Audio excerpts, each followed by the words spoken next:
One morning, Minho stands by his office window, looking out over the city. His phone vibrates quietly on his desk. A number appears on the screen. A number he doesn't remember, but recognizes immediately. He doesn't answer. An hour later, a text arrives. "I'm in town. Need to talk. Yumi." He doesn't answer this either, but he knows it's not a request. It's a fact. He arranges a meeting in a neutral location, a quiet coffee shop downtown, where no one knows him by sight. He arrives first, chooses a table by the wall, and sits facing the entrance. She enters precisely at the appointed time. Yumi. Time has hardly changed her. The same straight back, the same focused, clear gaze. She sees him, goes to the table, and easily and silently sits down opposite him. She doesn't smile. "Minho," she says simply. Her voice is quiet, even, emotionless. "Yumi," he nods in response. He doesn't ask why she came. He's waiting. The waiter brought her order. Green tea. She knew for sure he was already there, and that he had already ordered black coffee. She always knew everything.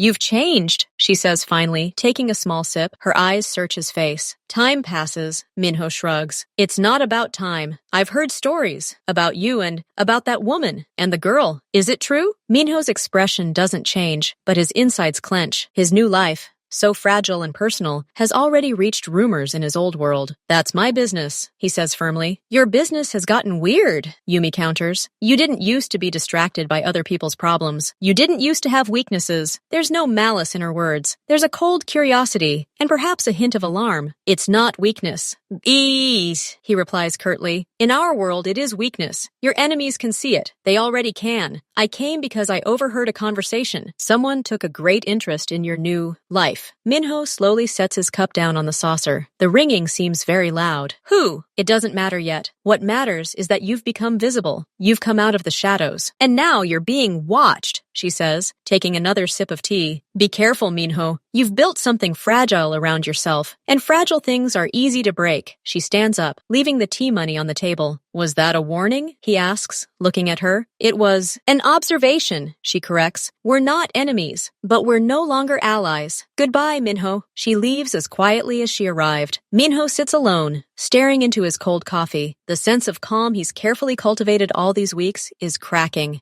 The past has just walked through the door and sat at his table, and it clearly has no intention of leaving. The next morning, Amy runs to school in a special mood. Today, her class is presenting their Autumn City project at the school assembly. She's responsible for the model of their neighborhood, which they created as a class. She's proud and excited, but when she enters the classroom, she freezes in the doorway. A new girl stands by the teacher's desk. She's tall for her age, with perfectly styled blonde hair. She's not wearing a school uniform, but an elegant dress and a fashionable jacket. Everyone turns to look at her. Teacher Layla claps her hands. "Guys, meet our new girl, Arina Valiva. Let's be her good friends." Arina smiles easily and confidently at the class. Her gaze glides over the children, as if assessing them. She greets them in a quiet but clear voice. "Dad said this school has the best teachers. That's why I'm here," she says, and her words sound not like boasting, but a simple statement of fact, as if what her dad says is law. During recess, a group of children immediately gathers around Arina. She's got a brand new tablet, which she lets everyone look at. She hands out chocolates from Switzerland, which no one has ever seen before. She says she went on a helicopter ride with her dad over the weekend to see the mountains. Amy feels awkward. She's standing to the side with her old friend Lisa. They're watching the new star of the class. "Her dad is a very important person,"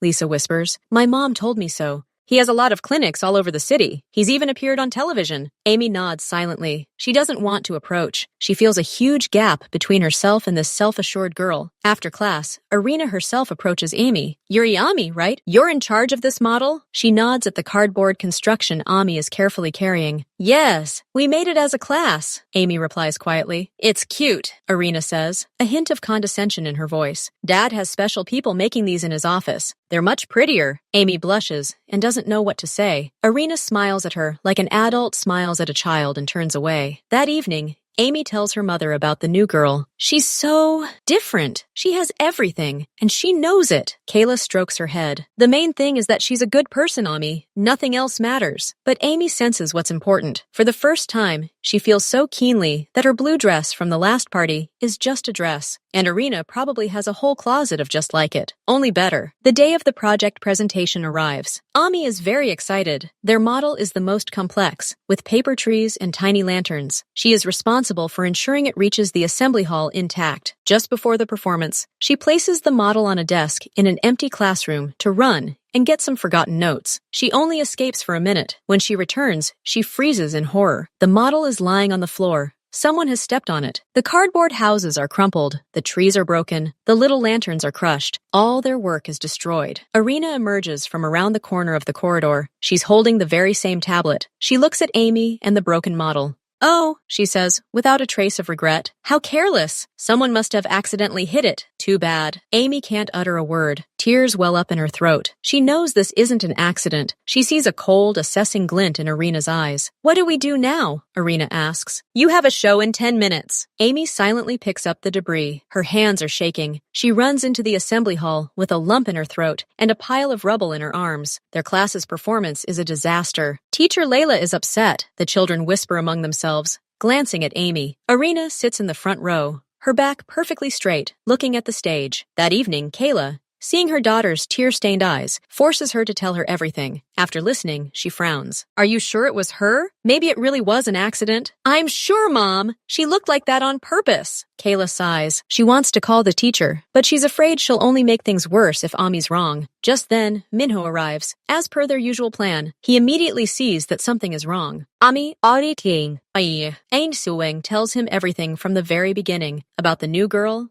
about her rich dad, about the ruined model. Minho listens silently. His face turns stony. He doesn't interrupt. When Amy finishes, he asks just one question. "Valeva? Her last name is Valeva?" Amy, wiping away tears, nods. Minho slowly leans back in his chair. Everything falls into place in his head. Yumi, warning. One person has taken a great interest in your new life, and now his daughter, the most fragile part of his new life, is crying because of that person's daughter. Conflicts at school are not accidents. They are the first shot, and the shot is aimed very precisely at the most painful spot. "It'll be okay, Amy," he says quietly, but there's a steeliness to his voice she's never heard before. "It's not your problem anymore. It's my business now." At first, it seems like simple fatigue. Ami sits more often while others are running. Then she refuses a second helping of her favorite cake. Then at breakfast, her spoon begins to quietly clink against the edge of the plate. Her fingers are shaking. Kayla notices this immediately. First she coaxes, then insists, then almost forcibly takes her to the local clinic. And so begins the tour of offices. They sit in endless lines on plastic chairs. The air smells of medicine and old walls. Ami, usually lively and curious, silently stares at her phone. But even cartoons don't bring her joy. She seems small and huddled in her blue coat. The doctors are all different. The young general practitioner shrugs and mentions vitamin deficiency. The elderly pediatrician,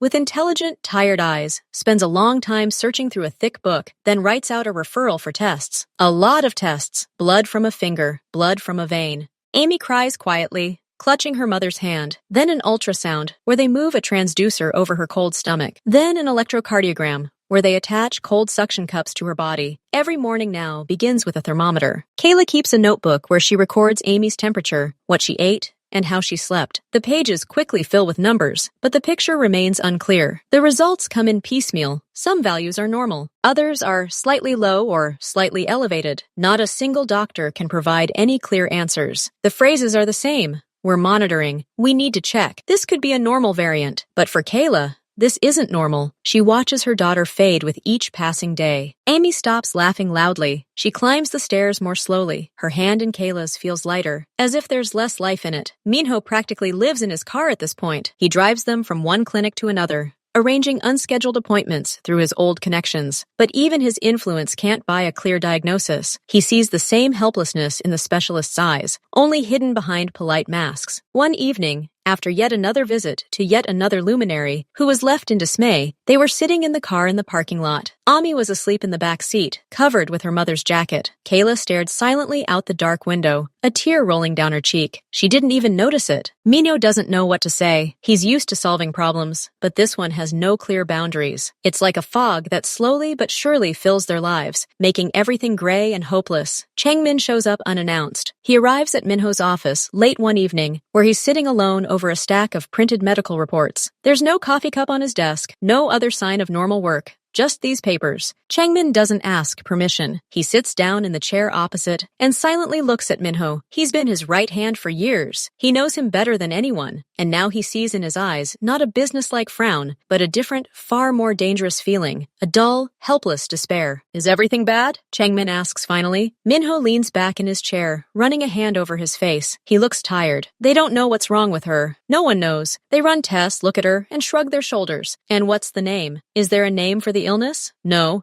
There are symptoms, weakness, weight loss, some strange blood counts, but the picture doesn't add up. Changmin nods. He's a strategic thinker, always is. So here, in this city, there's no answer. We need to keep looking. I've already called everyone I know, Minho says, and for the first time in years, something like weary frustration can be heard in his voice. Not in the country, Minho. Abroad. In Germany, in Switzerland, in Japan. There are clinics there that specialize in complex, rare cases. They're like medical detectives. They piece together the puzzle of symptoms when others give up. Minho stared at him. The idea was obvious, but he still clung to the hope that the solution was somewhere nearby. Do you have contacts? Not directly, but I have people who can find them. We need to gather all the medical records, all the images, all the tests, translate them into English, compile a detailed history, and send out requests, not just to one clinic, 10, 20, someone will respond. It's a plan. Clear, logical, but long-term. It doesn't offer immediate salvation, but it does provide direction, and that's better than sitting in a fog. Do it, Minho says, quietly but firmly. The familiar fire in his eyes flares again. The fire of action. Use any resources. Any. Money doesn't matter. Changmin nods briefly. He's already standing, mentally making a to-do list.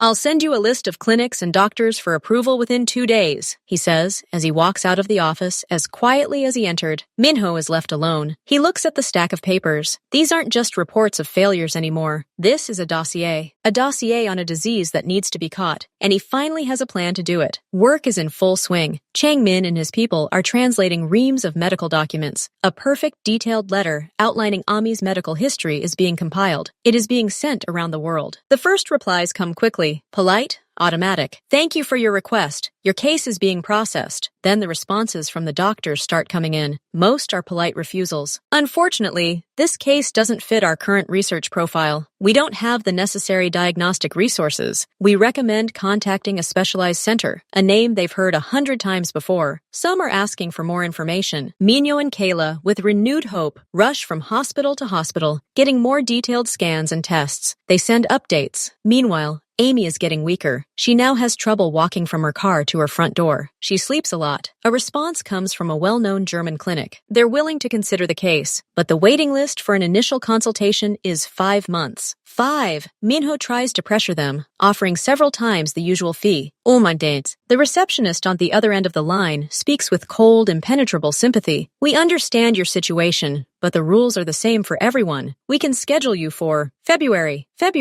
It's late autumn. Minho hangs up the phone and clenches his fist so hard his knuckles turn white. He feels the walls closing in. Changmin brings the latest batch of responses. From Japan, the US, Singapore. The picture is the same. Either a refusal or a waiting list of months. Time, Changmin says curtly, looking out the window. It's catastrophically short, and bureaucracy everywhere is slow. Kayla doesn't cry that evening. She just sits in the kitchen, staring into space. Amy sleeps in her room under a warm blanket. Even though the radiators are hot, the silence in the apartment is thick, oppressive. Minho understands that all his connections, all his money, all his power in this new alien world are worthless. He can buy a car, an apartment, an entire company, but he can't buy a place in line for the fading girl. He can't buy the attention of the right doctor here and now. It was at that moment that he received his final letter. It wasn't from a foreign clinic. It was from the administration of a private medical center here in town. A center called Valeomed. The letter stated that they had reviewed Ami Valiva's medical history. There's a misspelling of her last name, but the gist is clear. And were ready to offer an urgent consultation with their leading specialist. Moreover, they had a research program specifically suited to such a complex case. Minho rereads the letter 3 times. He looks at the signature, at the logo. Valiomed, Mark Valiev's clinic, that same Arena's father. He feels like the trap he's been vaguely aware of since Yumi's visit, since the broken model has finally snapped shut. All roads have been deliberately blocked. Only one path remains, and it leads straight to his enemy. He slowly folds the letter. Time is no longer just their enemy. It has become a weapon in the hands of others, and he no longer has a choice. They are seen by the head physician of the Valiomed Center in his huge, almost silent office. His name is Dr. Semyonov. He has gray hair at the temples and very calm hands. He doesn't smile. On the table in front of him lies Ami's entire history,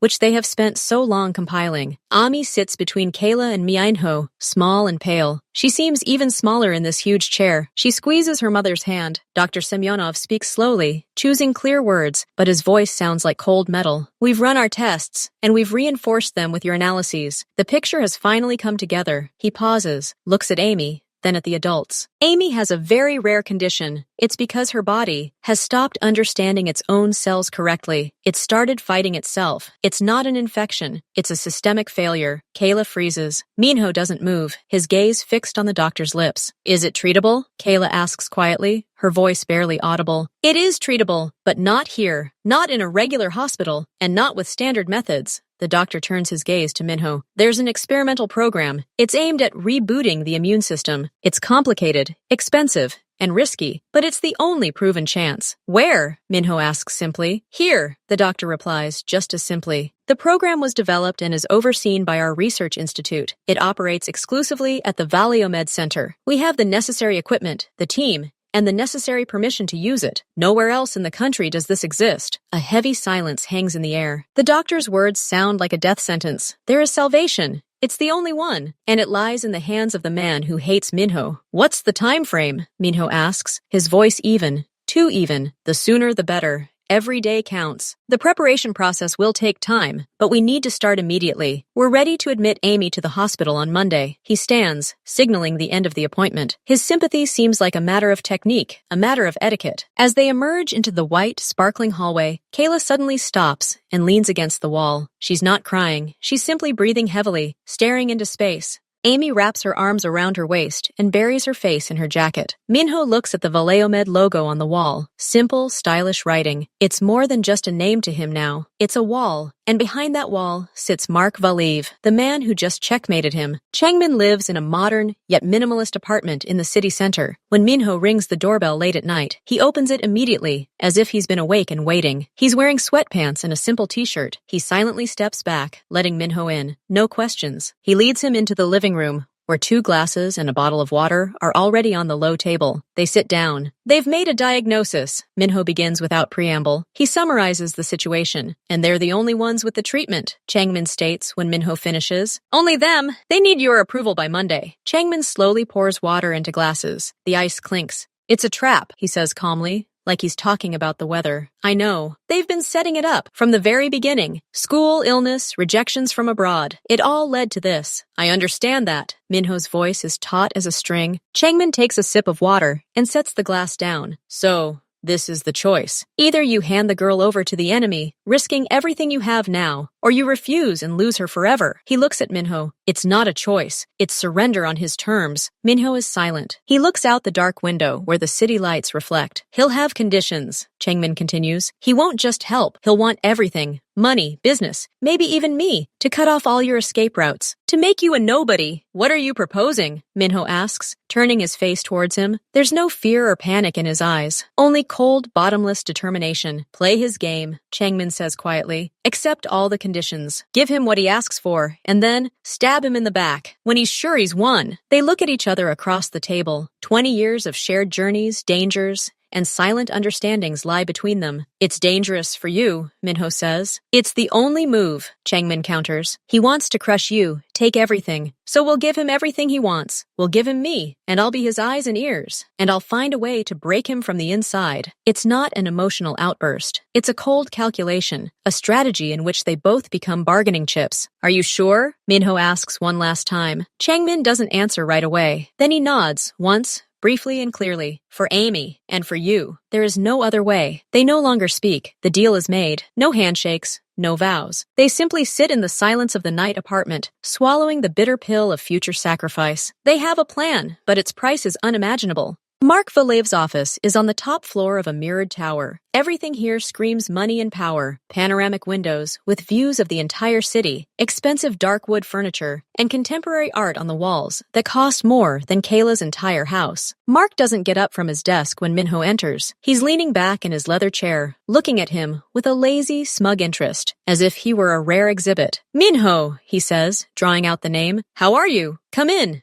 Have a seat." Minho sits down in the chair opposite. He doesn't slouch, his face a stony mask. "We both know why I'm here. State your terms," Minho says without preamble. Mark grins. He likes this directness. He likes that his enemy is cornered and forced to be honest with him. "Frank, I respect that." "Okay, let's be honest." He folds his hands on the table. "We'll help the girl, of course. The best doctors, the best rooms, the gold standard program. Everything is paid for by the clinic." He pauses dramatically, savoring the moment. "But generosity, my friend, must be reciprocated. So, 2 simple gestures on your part. First, that old electronics plant north of town. Your last major legal asset. I want a controlling stake, 51%. You sign the transfer papers." Minho doesn't blink. He's been expecting this. "And secondly, your man, Changmin, a smart guy, a strategist. I need someone like that on my team. He's coming to me with all his knowledge of your affairs on a permanent basis." Now Mark leans back in his chair, his eyes shining. This is his signature move. He knows Changmin is more than just an employee. He knows he's practically a brother. "You get the girl's treatment, and I get your business and your best friend." "Fair enough, I think." The office is silent. From a bird's eye view, the city seems toy-like and silent. "What if I refuse?" Minho asks quietly. Mark spreads his hands in mock regret. "Then I'm afraid our experimental program will suddenly encounter technical difficulties. The line, you see, is huge. The girl might not make it. Too bad." He's not threatening. He's simply stating a fact. His voice is filled with absolute confidence in his impunity. Minho looks him straight in the eyes. He sees triumph there, mixed with disdain. He rises slowly. "Send the paperwork to the factory. Changmin will be waiting for your call." He doesn't wait for an answer. He turns and walks toward the exit. His steps echo clearly on the parquet floor. "Minho," Mark calls from behind. Minho stops without turning around. "A smart move. I always knew you were sentimental deep down," Mark says, his voice dripping with sweet, venomous victory. Minho doesn't answer. He simply walks out, quietly closing the heavy door behind him. The deal is done. He's just given the enemy everything he had in the pure world, but there's no brokenness in his retreating back. There's a cold, unwavering hardness. The first move has been made. Now the real game begins. Changmin arrives at Minho's office 20 minutes after his call. He doesn't know yet, but one look at Minho, and he realizes the worst has happened. Minho doesn't offer him a seat. He stands by the window, his back to the room. Mark has agreed to help. Amy's treatment will begin on Monday, he says without preamble. Changmin remains silent, waiting for him to continue. He knows this is only the beginning. His terms. He gets 51% of the plant. And he gets you. The silence in the office becomes deafening. Changmin doesn't move. At first, a wave of confusion crosses his face, as if he's heard the words but doesn't understand their meaning. Then understanding dawns, and his eyes flash with a cold, furious fire. "What?" It's not a question, but a low, strangled exhalation, full of disbelief. "You're going to him, permanently, with everything you know," Minho says, turning to him. His face remains expressionless. The anger that flares in Changmin is almost palpable. "You're giving me away? As a thing? After everything?" His voice trembles with hurt and fury. 20 years side by side. Dangers, victories, silent understanding. And just like that, with one sentence at a cold auction, Minho's voice cracked for the first time, but he immediately regained his composure. "It's the price. The price for her life. You yourself said there was no other way. I told you to find another way. I didn't say you should hand me over like waste material." Changmin steps forward, his fists clenched. They stand opposite each other like two enemies. The air is electric. It seems like another moment, and everything will collapse. But then something changes. The fury in Changmin's eyes doesn't fade, but something else begins to replace it. Sharp, cold logic. He sees Minho's face. He sees not betrayal, but absolute, impenetrable determination, and the torment he carefully hides. He remembers little Ami in the hospital. He understands. His shoulders slump slowly. His breathing evens out. The fire in his eyes fades, replaced by an icy, lifeless gleam. He nods, briefly and sharply. "I see," he says, his voice empty of anything but emptiness. "Then it must be so. When?" Minho looks at him, seeing his anger give way to cool acceptance. He knows that at that very moment, Changmin was already starting to think about how to handle this situation. "He'll call you tomorrow," Minho says more quietly. Technically, you're transferring to him. You'll get a position. Access. Changmin slowly approaches the table and sits down. His movements regain their usual precision. So this isn't just a transfer. It's infiltration, he states. Looking at Minho, there's no question in his voice. Yes, Minho replies, also sitting down. You will be his eyes and ears. You will learn everything you can about his schemes, about Valeomed, his weaknesses, everything that can break him. They no longer speak as boss and subordinate, but as two strategists planning a dangerous operation. He'll have expectations, Changmin says. He'll want me to start working against you right away. To prove my loyalty, I'll have to give him something. Not critical, but convincing. Give it to him. Minho immediately agrees. Anything. Old schemes we no longer use. Contacts that no longer mean anything. So he'll believe it. Changmin nods, his brain already working at full speed. And you, Minho continues, will need to play a role. The role of someone who is betrayed and abandoned, who is angry with me, who now sees Mark as the new leader. It has to be convincing. It will be convincing, Changmin remarks dryly. A hint of that same anger flickers in his voice again, but now it's controlled, like an instrument. Because part of it will be true. They look at each other. Between them lies a chasm of pain and unspoken words, but also a bridge of absolute trust. They both know this game could cost Changmin everything. If Mark suspects deception, the consequences will be dire. Changmin asks, until Amy is safe, until we find a way to get her out of his control, until we can strike him so hard he can't get up again, Minho says. There's no bloodthirstiness in his words. There's only a firm, unwavering purpose. Changmin stands up. I'll start preparing, and I'll be in touch. But only if absolutely necessary. The less contact, the less risk. Minho stands up too. He wants to say something, to say thank you or sorry, but the words stick in his throat. Anything now would sound false and weak. Changmin sees this. He nods briefly, almost imperceptibly. It's the nod not of a subordinate, but of an ally, a partner, a brother in arms, in the most hopeless of battles. Then he turns and leaves without looking back. The door closes with a soft click. Minho is left alone. The sacrifice has been made. The game has begun. Now everything depends on the composure, patience, and loyalty of the one man who just pretended to be betrayed. The conference room in Valeomed's main office is overly spacious and overly brightly lit. It features a long table of dark polished wood. Besides Minho and Mark, 5 other people are seated at it. 2 of Mark's lawyers, a notary, and 2 of Minho's former partners from related projects. They were invited specifically to witness the fall. On the table lies a single folder containing documents regarding the transfer of 51% of the shares of the Northern Schemes plant. Next to it lies an expensive fountain pen. Mark sits at the head of the table, his jacket unbuttoned, with a slight, casual smile. He makes small talk with the lawyers, as if everything is a minor formality. Every now and then, he glances at Minho, who is silent, staring straight ahead. So Minho, shall we get started? Mark finally says, nodding toward the folder. Mark's lawyer opens it and begins monotonously reading out the key points. There are numbers and legal jargon, but the gist is clear to everyone in the room. Minho is voluntarily giving up control of his key asset. When the speech ends, all eyes turn to Minho. He slowly pulls the folder toward him. The rustling of paper seems deafeningly loud. He picks up a pen. It's cold and uncomfortably heavy in his hand. He signs his first signature, then a second, a third. Each time, the pen makes a dry scratching sound on the thick paper. He feels their eyes on him. His ex-partners don't look him in the eye. They study the grain of the wood on the table or their phones. They feel awkward, but they're there. Their presence is part of the humiliation. The notary silently takes the signed documents and stamps them. The sound of the stamp being pressed onto the paper sounds like a death sentence. That's it, Mark announces cheerfully when the notary finishes. Congratulations on our new partnership. It's a shame it's so one-sided. One of Minho's former partners, a man named Sergei, coughs uncertainly. Minho, hope things will work this out for you and your family. He says this while looking away from Minho. Minho doesn't answer. He stands up. His chair slides back with a creak that cuts through the silence. He doesn't look at anyone, puts his pen on the table, and walks toward the exit. His footsteps echo loudly in the nearly empty room. See you later, partner, Mark calls after him. But Minho is already out in the hallway, and the door slowly closes behind him, cutting off the laughter and quiet, subdued conversation that immediately begins behind him. The next day, in the same tower, but 1 floor below, Mark hosts a small reception. Valeomed's top managers, several key partners, and representatives from business publications are invited. The occasion is strengthening the company's strategic department. Changmin stands next to Mark in the center of the room. He's wearing a perfectly tailored dark suit, which he appears to be wearing for the first time. His face is a polite, expressionless mask. He holds a glass of mineral water in his hand, but doesn't drink from it. Mark clinks his glass, calling for silence. Friends! Colleagues! Today, our strong team is joined by a man whose strategic talents are renowned. Changmin. He will lead Valeomed's strategic development. I am confident that his experience and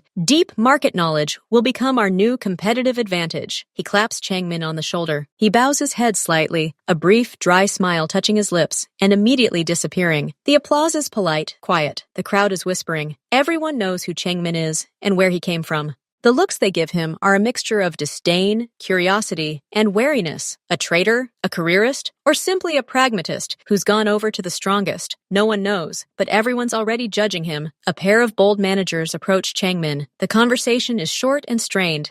"We are glad to have you on the team," says one, clearly unsure of what else to say. "Thank you," replies Changmin monotonously. He doesn't engage in conversation. He simply stands there, like a rock, as waves of unnecessary words bounce off. He catches a glance across the hall. Minho appears in the doorway, in the shadows, for a second. He doesn't go inside. He just watches. Their gazes meet for a split second. There's no warmth or recognition in Changmin's eyes, only emptiness and detachment, the kind one would expect from someone who has changed masters. Minho turns and leaves without crossing the threshold. Changmin looks away and takes a small sip of water. His face betrays nothing, but the fingers gripping the crystal glass turn white with tension. Minho's office now feels too big and too quiet. The phone, which used to ring every 15 minutes, is silent. His email is empty, except for spam and automated notifications. He sits at his desk, staring at his computer screen. The stock price of his former plant is slowly but surely climbing. The market reacted well to the news of Valeomed's takeover. His own remaining assets, those 49%, are losing value. Business news portals have already published analytical articles, the collapse of the Minho Empire, and strategic defeat or the end of an era. He closes the browser. He tries calling an old contact, someone he worked on a project with 2 years ago. The man picks up, sounding unnaturally cheerful. "Minho! Hi, how are you? I have a question about an old contract. You know, I'm in a rush right now. I'll call you back later for sure." And the connection is cut off. The call never comes.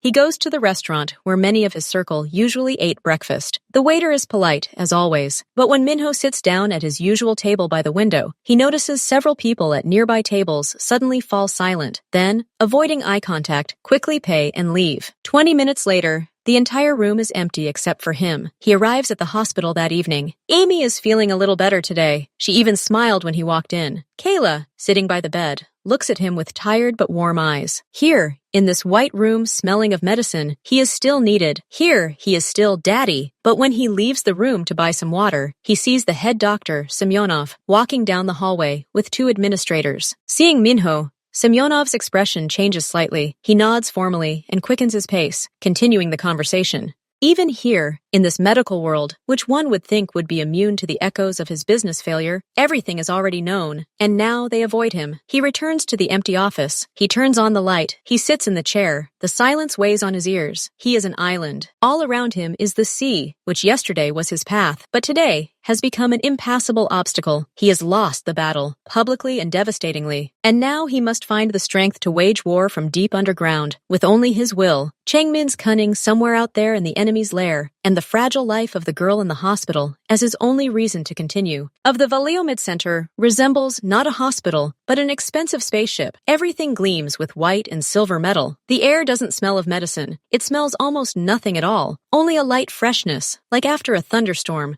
The profound silence is broken only by the soft hum of the machines and the soft footsteps of the nurses in their noiseless shoes. Amy enters the room. It looks more like a nice hotel room, a large bed, a flat-screen TV, even a small sofa for visitors. But instead of paintings on the walls, there are panels with buttons and screens. Instead of an openable window, there's a huge sealed display case with a view of the city. A nurse, a soft-spoken woman with warm hands, helps Amy change into hospital pajamas. They're soft, also white, with a barely visible hospital logo on the chest. Amy silently follows all the instructions. Her eyes are wide and frightened. She squeezes her mother's hand as a small monitor is attached to her arm, which will constantly monitor her pulse. Kayla tries to joke as she arranges Amina's toys on the nightstand, but her voice trembles. She, too, is frightened by this flawless, cold technology. Minho stands in the doorway. He's not allowed beyond a certain area in the gown they gave him. He feels alien and useless in this sterile world. He can only watch as his little girl is hooked up to the machines that will treat her. "Everything will be fine, Commander," he tells Amy when the nurse finishes. His voice is a little louder than necessary, breaking the perfect silence of the room. Ami gives him a weak smile and nods, but her gaze says, "I'm afraid." On the second day, as Kayla sits alone in the small family room next to her hospital room, trying to swallow tasteless hospital yogurt, Yumi appears at the door. She knocks lightly, already entering. She's wearing an elegant coat, and in her hands are not flowers, but a small basket of expensive dried fruits and nuts. "For strength," the gift seems to say. "Kayla?" Yumi says. "I'm Yumi. We haven't met." Kayla stands up, confused. She knows the name. Mino mentioned it briefly, as if it were part of a long-buried past. Hello. "Are you here to see Amy?" "More towards you," Yumi corrects, carefully placing the basket on the table. Her gaze is quick, assessing, but not hostile. "I know you're alone here, and I know what it's like to wait in a hospital with nothing you can do." She says this without much warmth, but also without falsehood. It's a statement of a shared, sad experience. "Thank you," Kayla says hesitantly. "This is unexpected. Minho doesn't know I'm here, and please don't tell him. It will raise unnecessary questions." Yumi sits down opposite her, still wearing her coat. The conversation is difficult. She asks about Amy's condition, nodding as she listens to the answers. Then, unexpectedly, she says, "I've done some inquiries of my own, independently. Mark Valiev, his methods aren't always pure, not in medicine, but in business, in the way he removes obstacles." She looks directly at Kayla. "Ami's illness, are you absolutely sure it was an accident? Was there anything unusual before she got sick? At school? In her food?" Kayla's stomach tightens. "What are you trying to say?" "I'm trying to say that if this was a game, it didn't start with the factory agreement. It could have started much earlier. Look closely. Remember." Yumi stands up. Her visit had lasted no more than 10 minutes. "I could be wrong. I hope so. But if you have any thoughts, any strange details, here's my number. Not through Minho. Directly." She leaves a plain white business card on the table. Then she nods and leaves, leaving behind the scent of expensive perfume and a heavy cloud of anxiety. Kayla stares at the business card for a long moment. Then she slowly puts it in the back pocket of her bag. Her heart is pounding. Is this really possible? The procedure is scheduled early in the morning. Amy is not allowed to eat. She is taken on a special bed to a ward where her parents are not allowed. They can only escort her to the heavy doors marked sterile area. No access. Amy's face is pale, but she's not crying. She just holds her mother's hand tightly until the very last moment. Then the door closes, and Kayla stands there, as if hoping it will open. Minho approaches silently and places his hand on her shoulder. She flinches, but doesn't pull away. They stand like that for a few minutes, then slowly walk away from the door. They have nowhere to go. Walking into the empty room is unbearable. Going for a walk, they don't have the strength. They find a small chapel in another wing of the building. It doesn't belong to any religion. Just a quiet room with soft pews, a few candles, and an abstract stained glass screen through which colored light pours. It's empty. They sit down on a bench at the very end. The silence here is different, not like a hospital. It's soft, enveloping. Kayla can't take it anymore. "Yumi came," she says quietly into the silence. Minho slowly turns his head toward her. A momentary wariness flashes in his eyes. "Why?" Kayla talks. About the visit, about the questions, about the business card in her pocket. Her voice is broken. She's afraid it sounds like madness. She thinks Ami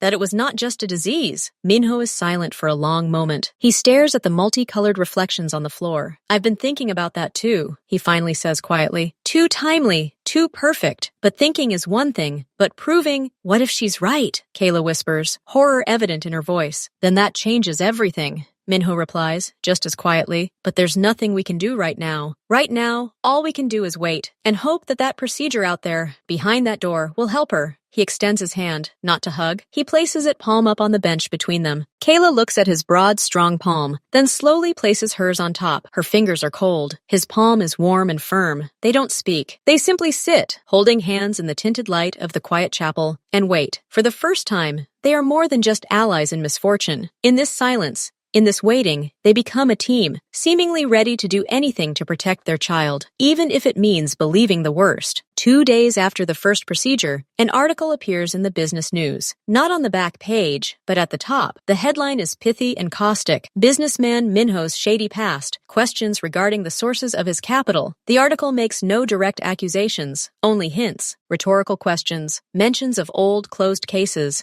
of people from his past who had run-ins with the law. The phrase, according to informed sources, is repeated 5 times. The article masterfully creates the sense that something dirty and dangerous lurks behind the successful facade. The effect is immediate. The remaining partners, who were still hesitant, now turn off their phones completely. A call comes from the bank, where Minho has a line of credit for small remaining projects. A polite voice announces an unscheduled inspection and a temporary freeze on operations. Minho sees the article in the morning, on his phone in the hospital corridor. He reads it, and his face turns stony. He's not angry. He understands. This isn't just a low blow. This is a ritualistic destruction of his name. Mark is wiping his feet on him in the public square, knowing he can't respond. Not now, when Amy's life depends on the machines in his clinic. Kayla, seeing his face, quietly asks what happened. He simply shows her the headline. She reads it and turns pale. "It's a lie," she whispers. "Never mind," Minho replies hoarsely. "It's true for everyone now." Changmin is perfect at the Vallejo-Med office. He's quiet, efficient, and always precise. He studies all processes, delves into reports, and asks the right questions. He's a model new top manager. Mark initially watches him with suspicion,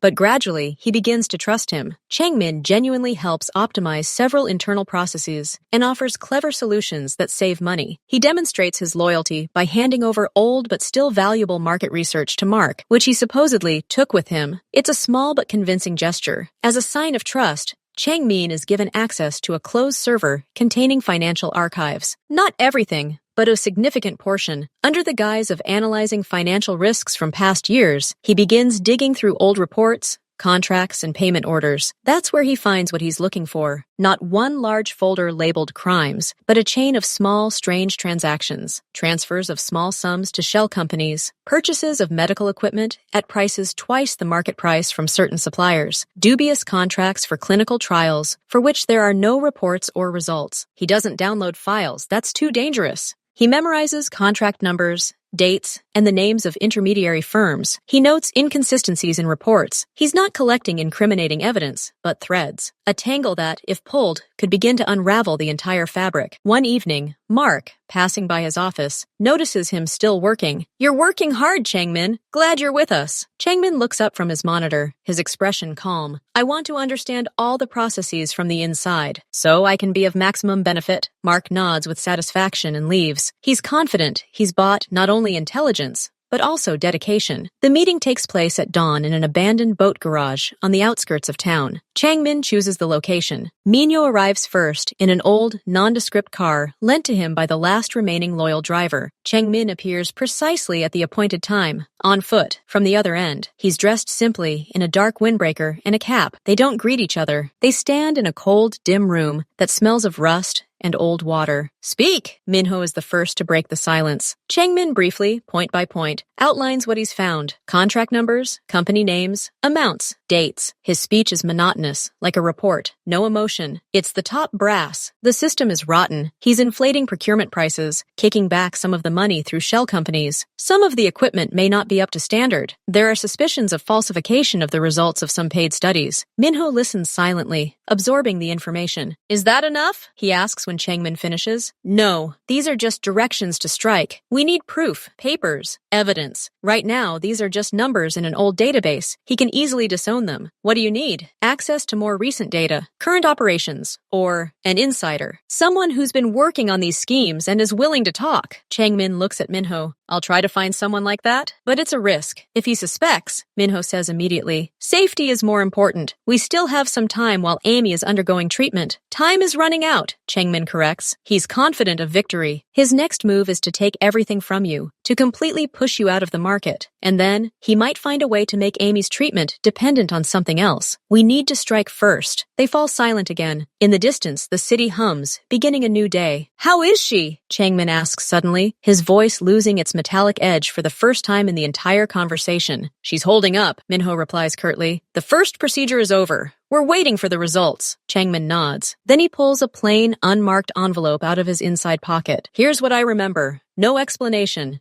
Just the fact is, destroy it once you've studied it. Minho takes the envelope and tucks it inside his jacket. Be careful. Changmin looks at him one last time, then turns and walks away the way he came, without looking back. Minho waits 5 minutes, then goes out to the car. The envelope burns his chest. This isn't victory. These are the first bullets before the decisive battle, and they were obtained by a man officially considered a traitor. Yumi doesn't believe in coincidences, especially not ones this perfect. She sits in an expensive hotel room, mentally juggling the facts like solitaire. The appearance of the enemy's daughter in Amy's class. Almost immediately, the start of the bullying, then a strange, inexplicable illness, and finally, the offer of a life-saving cure for this very enemy. Too smooth, too convenient. She calls an old acquaintance, a man who once worked in a pharmaceutical lab. The conversation is general, but she asks specific questions. Is it possible to induce specific symptoms resembling an autoimmune disease through external influences? By what means? How difficult is it? The answers don't reassure her. It turns out it's possible. Not only possible, but there are entire groups of substances that can trigger a malfunction in the immune system, especially in children, and traces of these substances disappear over time, making them difficult to detect during a standard examination. Yumi hangs up and stares out the window at the city at night. Her suspicions go from abstract to frighteningly concrete. She needs evidence, but how can she find it if the crime may have been committed weeks or even months ago? Yumi doesn't go to the police. She knows the tracks, if there were any, have already been thoroughly covered. She starts with the people. Mark Valev, like any strong businessman, made enemies. Disgruntled fired employees. Competitors he had unfairly sidelined. Through her networks, she finds several such people. She arranges meetings in quiet, discreet places. She doesn't intimidate them or promise money. She simply says, I want to understand what Mark Valev is capable of so I can stop him. One former purchasing manager, a man with tired eyes, describes constant pressure from above to buy consumables from certain companies at inflated prices. Another, a research fellow who was fired after a conflict, whispers about the flexible ethics in some of the clinic's research programs and how data was manipulated. But this is all about business, about greed. Yumi asks more cautiously, have they ever heard of pressure methods becoming personal? Threats to families? Harmful behavior? People shrug. No, never heard of that. Mark is tough, but smart. He wouldn't do something so risky without absolute certainty. And so, the third meeting. The woman, a former head nurse in the children's department of one of Valiomed's clinics. She left of her own accord 2 years ago, but her voice still rings with resentment. He never had anything to do with children, she says firmly. That was his personal red line. He said it was the only thing they wouldn't forgive. Even he has his rules. This statement makes Yumi freeze. So if Mark crossed this very line for Minho, then his hatred runs much deeper than it seems. Or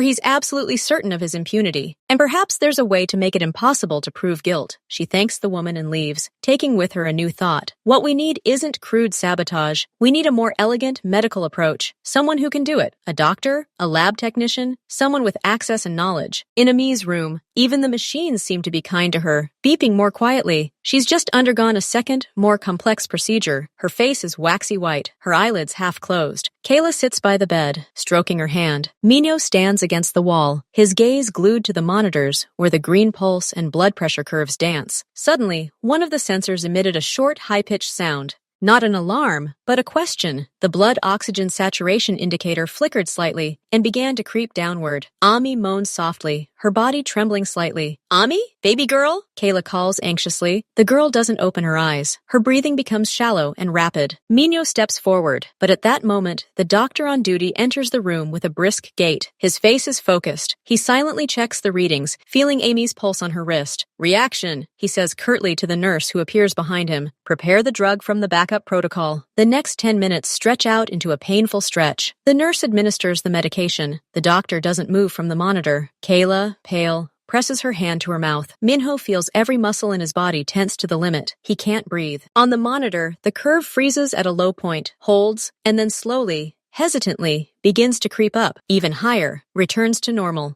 Ami's breathing evens out, deepens. She sighs softly and seems to be drifting into true sleep, not oblivion. The doctor wipes his forehead with the back of his hand. The crisis is over. That happens sometimes. The body is fighting back, but it pulled through. This can be considered a good sign. It means the therapy is working. The immune system has begun to respond. He says this in a tired but reassuring tone. Kayla sinks into a chair, her body shaking with silent sobs, from the fear she's just experienced, and from a wild, painful hope. Minho comes over and puts his hand on her shoulder. He looks at Amy. Her face is still pale, but no longer waxy. There's a hint of life in it. A breakthrough? Yes, but it's not a joyful breakthrough. It's a breakthrough through a wall of pain and fear that cost the girl and all of them several years of their lives. They won this round, but the war continues. And somewhere out there, in the shadows, Changmin searches for weapons, and Yumi digs into the past, trying to find the beginning of this war. And they all understand that the next crisis may not be medical. Yumi comes to the hospital again, but this time her face isn't a mask of politeness, but a marble slab carved with cold fury. She doesn't bring any fruit. In her hands is a plain, stiff envelope. Kayla, we need to talk.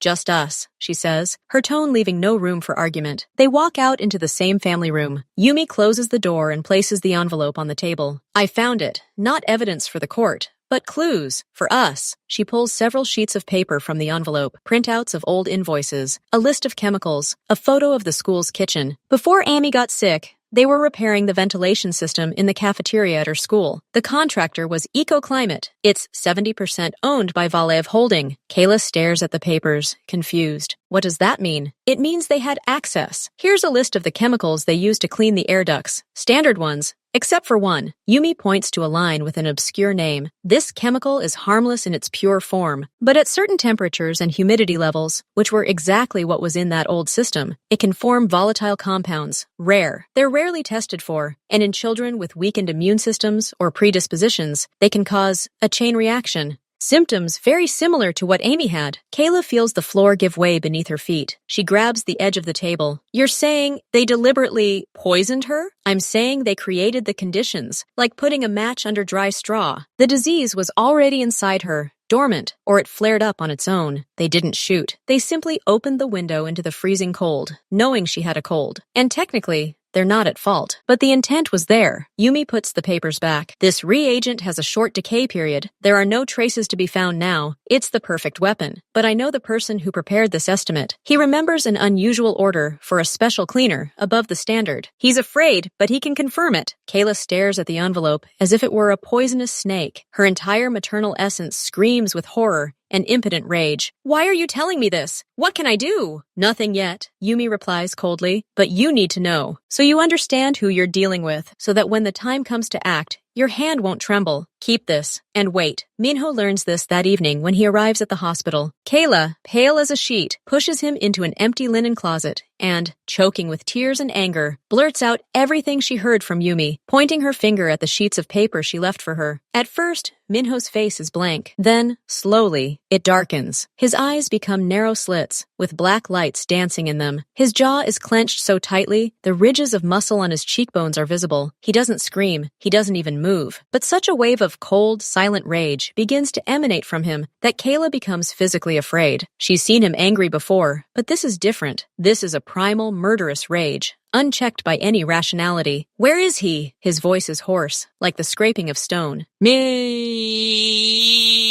Minho, you know. Where is he? He doesn't raise his voice, but every sound cuts the air like a blade. She understands he's asking about Mark. He's going to walk out of here and do something irreversible. He's going to go and simply kill him, and that's it. Amy's treatment, their plan. Everything will collapse. At that moment, his phone buzzes in his pocket. Once. A short text message. Minho instinctively, without looking, takes it out to throw it, but his gaze catches on the screen. Just 2 words from an unknown number. Not now. This is Changmin. This is their prearranged signal of extreme danger and a demand to stop. Minho freezes. He looks at the text, then at Kayla, then back at the text. A shudder of rage still ripples through him, but his mind, bound by an iron will, slowly, with monstrous effort, begins to take over. He takes a sharp, deep breath, as if he can't breathe. Then another. He's right, he manages to squeeze out. His voice is still hoarse, but there's already a hint of control in it. If I go to him now, they'll stop the treatment immediately. Accuse me of threats. That's what he's waiting for. He wants me to snap. He squeezes the phone so hard the glass cracks. Then, slowly, very slowly, he releases his grip. He looks up at Kayla, the rage still lingering in his eyes, but already subdued by a monstrous effort of will. But he's going to die. After all this, he's going to die. I promise him that. The next day, Minho doesn't show up at the hospital. He sends Kayla a short message. Business. I'll be there tonight. He's not lying. He has things to do now, the most important things in his life. He drives to an abandoned auto repair shop on the outskirts, where he once started his first legitimate business. The guard, an old man named Boris, who remembers him as a boy, silently opens the gate. Minho descends into the dusty basement, where an old safe sits, unopened for 5 years. There's no money inside. There are old notebooks with phone numbers, not the ones in his smartphone, the ones that remember his old life, the numbers of people who aren't afraid of Mark, his clinics, or his money, people who value duty, loyalty,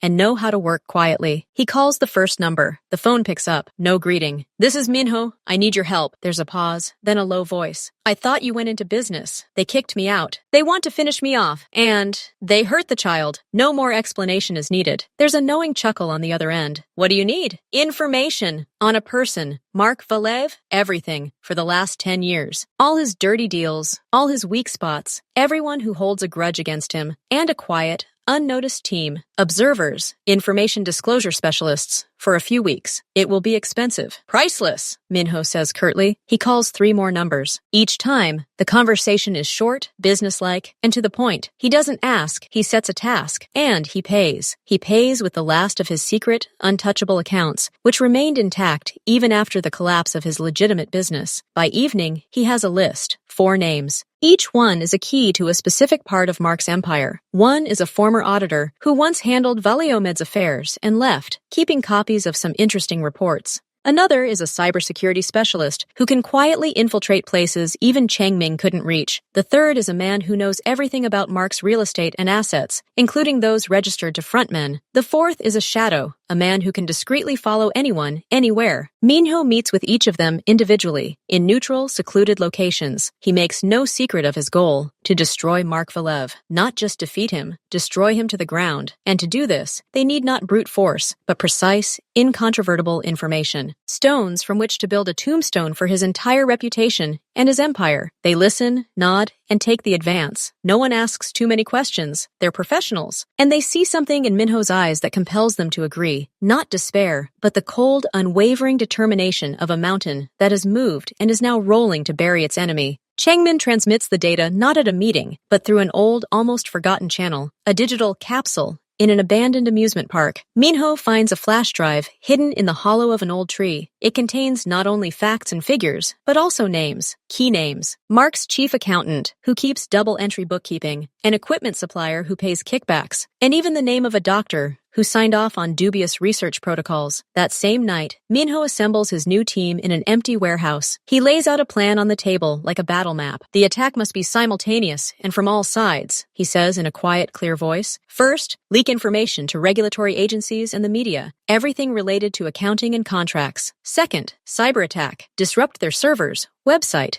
and 24-hour record system. Create chaos. Third, physical pressure. Our people block the entrances to Valiomed's 3 main clinics, not by force, just technical problems with trucks and cars. Fourth, stocks. As soon as the first news comes out, our people on the stock exchange will start dumping their shares en masse. He looks at the assembled group. The goal isn't just to cause harm. The goal is to create a sense of utter collapse, so that everyone who works with Mark will panic and start saving themselves, so that their world will crumble in a single day. The team nods silently. The plan is risky, but precise, like a surgical incision. The attack begins at 9 o'clock on Monday morning. First, several major business publications publish articles detailing Valiomed's schemes. 15 minutes later, the clinic's website and internal network are hit by a powerful cyber attack. Instead of doctors' schedules, screens display chaotic numbers and error messages. By 10 o'clock in the morning, spontaneous traffic jams of broken-down trucks form in front of the main clinics. Ambulance sirens are blocked. People from the prosecutor's office and the tax office enter the main office building to conduct a search. Valiomed shares begin to fall on the stock exchange, slowly at first, then increasingly rapidly. By midday, they've lost a third of their value. Mark is in his office trying to control something, but the phones are ringing off the hook with panicked calls. His face turns purple with impotent rage. He realizes it's Minho, and he realizes he's lost. He tries to escape. He goes down to the underground parking garage